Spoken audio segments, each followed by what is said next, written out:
I love you. What are you doing? Live reading of Maria Bia. Oh, really? Yeah, I haven't started yet, but I'm going to get started. That's so sweet. All right, for families and kids. So, there's my Grace. She might be a guest reader one day. All right, well, good afternoon. No, it's not afternoon yet. Almost afternoon. Good morning, boys and girls, ladies and gentlemen. I am going to read a chapter a day of Maria Bia and the Angel Brigade. Before we get started, I'm going to sing a little song. I didn't make the melody up, but I kind of made the words up.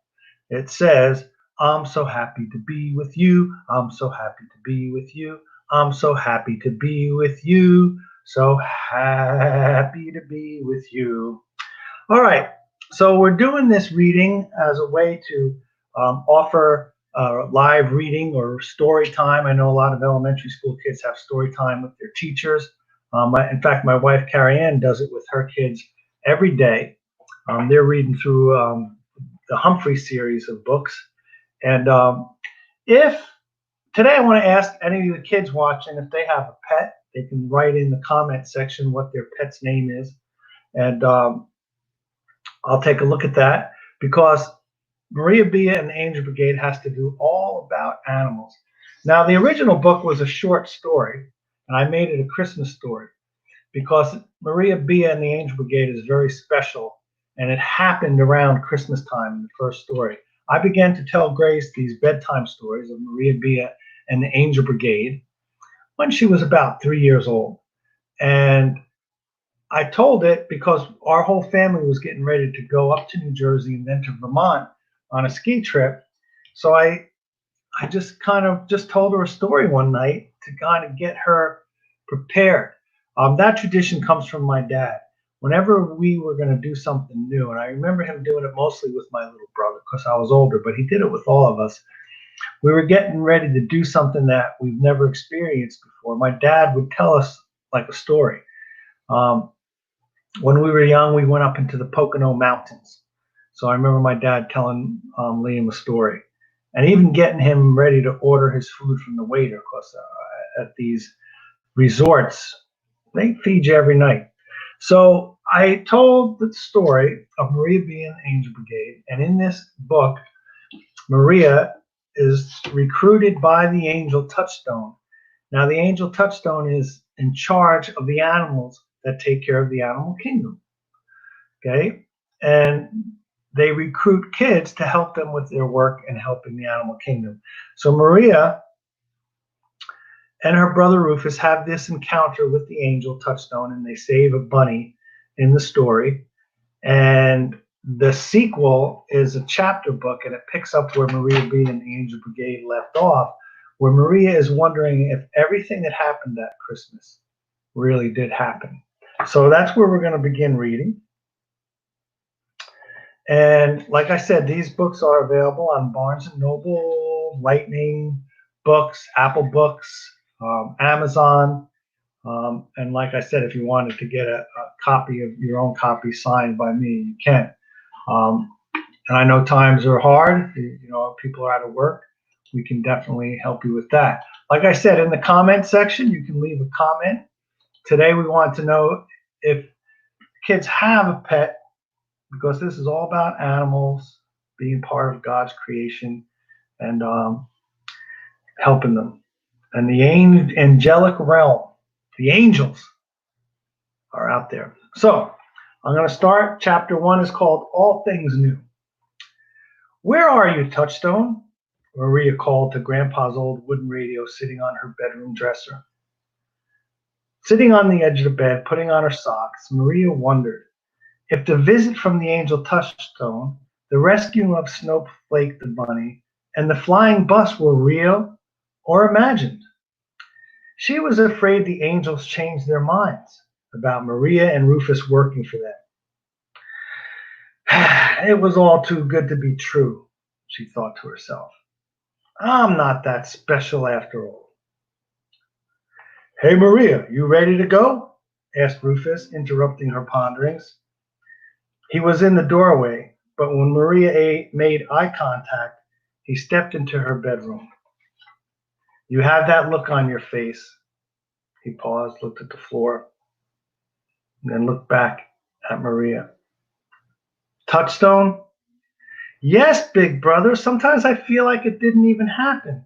Where is he? Maria, it's only New Year's Eve. It's been only 6 days. What did you think was going to happen? Maybe there are no animals to rescue yet. Well, he could at least let us know that he's around. You said the radio was like a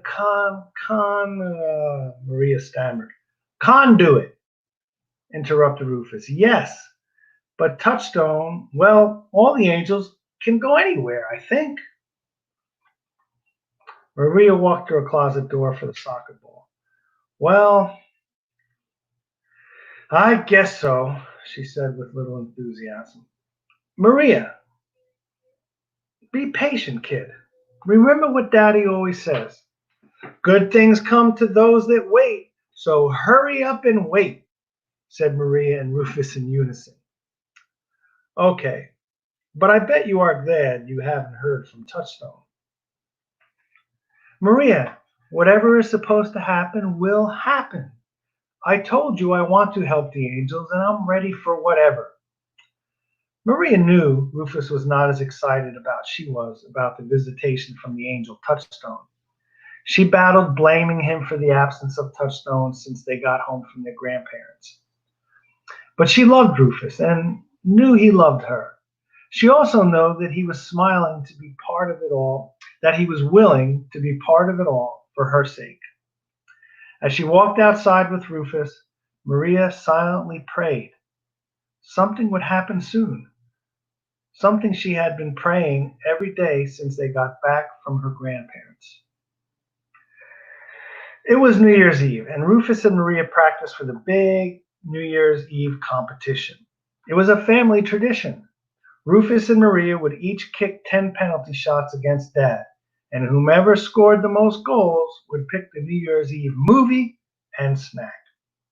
Maria loved all the family traditions her mom and dad created through the years. This year, change was coming, and she could feel it.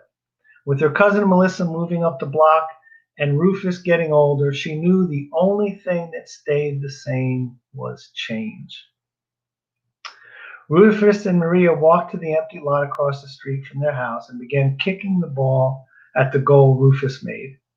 Rufus was bored, so he gave the ball one of his epic kicks, sending it almost completely vertical in the air. As the ball began its descent, in a flash, it disappeared and reappeared as a bright blue star. It floated down and stopped above Maria's head. Rufus, Rufus, look! It must be from Touchstone. Maria's stomach flip-flopped. Rufus walked and stood next to Maria. Yeah, maybe, but maybe someone is playing a prank. Don't get your hopes up. Rufus and Maria reached toward the star, but it floated back, staying just out of reach. If they moved faster, it moved faster. Rufus moved from side to side, and the star followed his movements. Touchstone! Gushed Maria. I know Touchstone is doing this. Rufus frowned and looked around the field and onto the street. Nah, someone is playing a trick. No, I bet you it is Touchstone, insisted Maria. The blue star began moving as though it heard Maria. Come on, let's follow it, Rufus.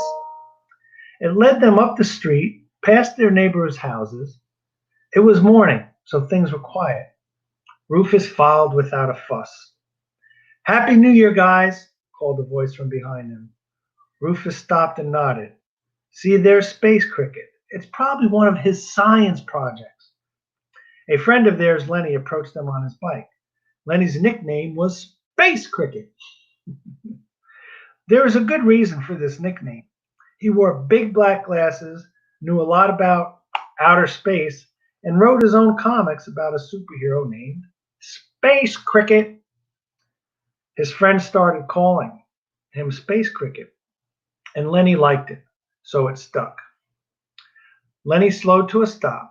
Leaning the bike and placing one foot on the ground, Lenny asked, What are you guys up to? Maria noticed when they stopped walking, the blue star stopped moving, now stationary just above her head and out of reach. Space Cricket, are you doing that? Rufus pointed at the star and studied Space Cricket's body language closely. He figured if Space Cricket wanted to trick them, his body language would give it away. Doing what? Rufus jabbed his finger toward the star a second time. That, creating that optical illusion. Rufus, April Fool's Day is not for another 4 months. Is this one of those drones of yours? Drone? What do you mean drone? Space Cricket replied. No, seriously, you don't see a blue light or something right there. Space Cricket shook his head. Look closer, said Rufus, pointing a third time. Space Cricket could tell Rufus was serious. I don't see anything, nothing at all. I can tell you are serious, Rufus. He turned to Maria. What is he doing, Maria? Nothing, Space Cricket. Don't worry about it. Rufus is just fooling around, trying to imitate some movie he saw. We have something to do now, but maybe we can hang out later. Come on. Seriously, guys, what is going on? Nothing. Don't worry about it, insisted Maria. Rufus put his hand on Space Cricket's shoulder. Yeah, I was just joking. Do you want to come by the house later? Maria asked. Sure. I'm trying out the new speed of my new bike design anyway, so I guess I'll see you later, said Space Cricket as he stood up on his pedal and rode off. See, Rufus, I told you that it was just for us. Let's follow it, scolded Maria. The blue star drifted in front of them across the street into a wooded lot. Maria and Rufus followed it down a small path through the woods. 20 yards up the path, they discovered 2 baby birds under a broken nest that had fallen to the ground. Wind from the thunderstorm must have knocked this nest down, but I wonder where the mama is, said Rufus, thinking out loud. What should we do? Well, just like Snowflake, the angels want us to do something. We are back in action, big brother. Unless Touchstone or Mr. Floyd comes to tell us what to do, we should pick them up and bring them home. Maybe we can put them in a box and nurse them back to health. Rufus cupped his hands together. We can each carry one like this in our palms. Maria clenched her fist and jumped up and down. This is so exciting! This is so exciting! Maria and Rufus each scooped a bird in their hands. When they walked back to the street, they saw the blue star waiting. It led them to their backyard. Maria's heart jumped. In the middle of their backyard was a large, magnificent tree that had never been there. It looked as though a ladder was carved into the tree on one side. No branches on the lower 20 feet of the tree. Blue Star moved to the base of the tree.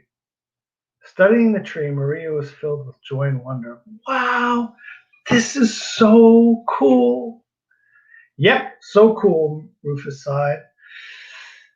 Rufus hoped it would all just go away, and now the angels were in his backyard. Rufus, the blue star is like a GPS. It showed us where to go, and now we have to climb the tree. Don't you think that is what we're supposed to do? Don't you see it? I prayed this morning something would happen. Maria clenched her fist and jumped up and down. This is so exciting.